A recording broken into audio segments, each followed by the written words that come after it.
This one's wife. He gets so much wrong.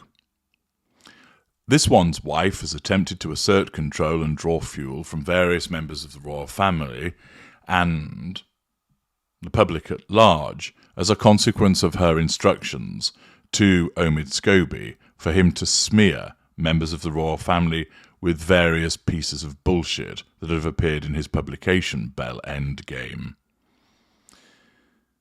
It's entirely clear to most people that this is the mouthpiece of this one's wife, and that this book has been generated to enable her to try and settle scores. She, blinded by her narcissism and the fact that she's not very bright, fails to see how glaringly obvious it is, and despite the denials of the lieutenant, nobody's buying it. In fact, this whole process has backfired, as I mentioned a couple of days ago. And if you want further justification of it backfiring, you can see the way that the press has responded by pointing out the nastiness of the publication, the ridiculousness of its content, and how so much of it is baseless. Many of the individuals writing in the press are serious journalists. They've earned their corn. They went to journalism school. They have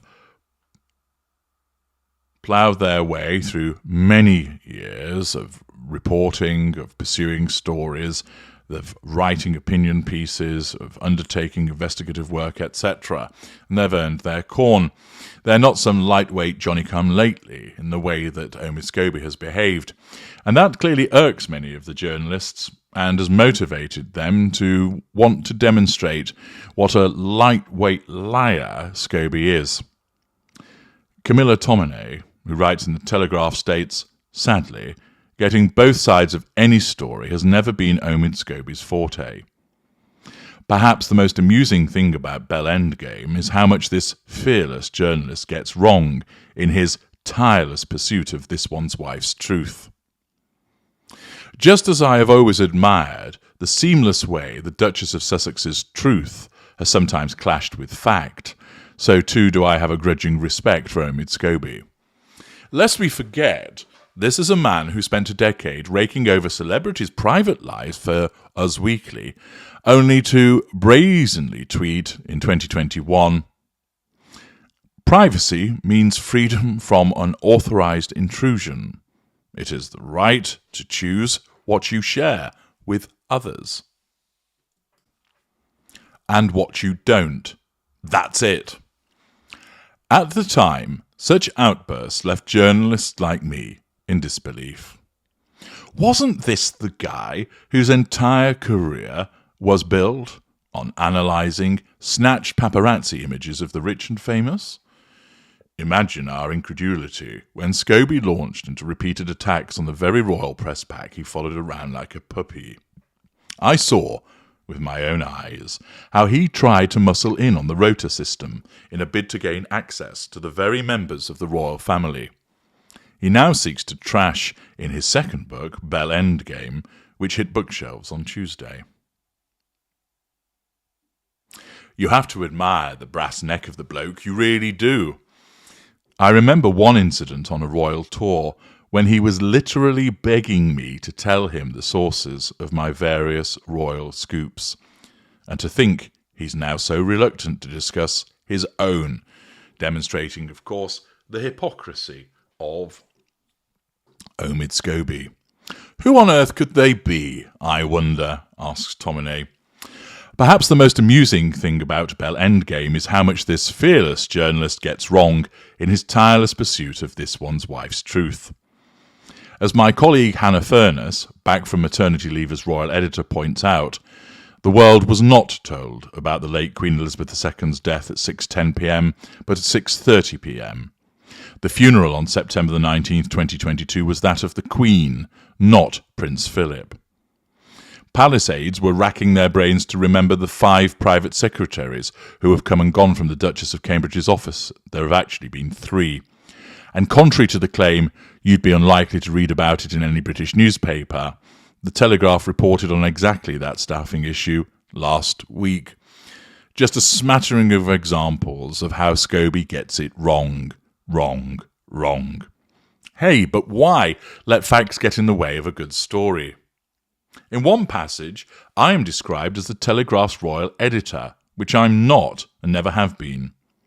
Referring to a piece I had written about the now infamous dog boil incident, "He broke my necklace," in which I suggested that it showed how much love William has for his little brother, that he felt the need to physically wrestle him to the ground, Scobie comments that I sound like the excuses of domestic abusers everywhere. Domestic abuse? Is that what we are calling sibling rivalry these days? In another passage, Scobie suggests that the Duke and Duchess of Edinburgh, also known as Edward and Sophie, were casually bigoted for saying "Oprah who?" in response to a question about the US TV Supremo's bombshell interview with the Sussexes. Since I was the one who asked them the question in an interview for the Telegraph magazine in June 2021, I wish Scobie had actually bothered to call me for clarification. I'd have told Monty Shitshow's answer to Walter Cronkite that they were actually joking, as if to say, we deny all knowledge of the Oprah interview. Sadly, getting both sides of any story has never been Scobie's forte. We are now being asked to believe that it was a translation error, that the names of two alleged royal racists had been left in the now pulled Dutch copies of Bell Endgame, even though they were completely absent from the English version. And we're supposed to accept this narrative even after Scobie had bragged on US television that he knew the names of both alleged racists. You know, I really thought I'd seen it all when this one's wife told Oprah, with a straight face, that the Archbishop of Canterbury had married them 3 days before their official wedding ceremony, that she'd had her passport confiscated only to jet off on multiple holidays, that Kate had made her cry and not the other way around. I thought I'd heard it all when sources close to these two multimillionaires, who were still receiving a £700,000 allowance from the King after Megxit, revealed the couple was so desperate they had no choice but to sign deals with Netflix et al., even though we know they were speaking to streaming companies as early as 2018, a whole 2 years before they stepped down as working members of the royal family. I thought I'd heard it all when Scobie, of all people, claimed to be both a champion of privacy and an accountable press, only to publish not one, but two completely unauthorised intrusions into the lives of the royal family, so lacking in balance as to be laughable. We must believe all victims of bullying, insists Scobie, who was comforted by this one's wife when he copped the kind of flack we all get, day in and day out on social media, except when they're accusing the Sussexes of it. You really couldn't make it up. And of course, what this demonstrates is the fact that this one's wife, operating in the moment to try and force a poor narrative of the royal family, fuck up once again. This one's wife is a mid-range narcissist, a mid-range narcissist who operates in the moment, doesn't think ahead with anywhere near the level of calculating precision that some people seem to think that she has. Furthermore, she's not very bright either. And so what she does is she utilises Omid Scobie as her lieutenant to smear by proxy, without understanding or recognising the risks that she's running. Namely, people will not believe what's being stated, and it then provides a further opportunity for newspapers, such as the Telegraph, to show all of the lies, the revisions of history, the hypocrisies and contradictions of this one's wife. Thus, it completely backfires. She thinks that she's going to land blows upon Catherine and Charles, against William, against Camilla, against other members of the royal family, through the nonsense that's parroted out by Scobie.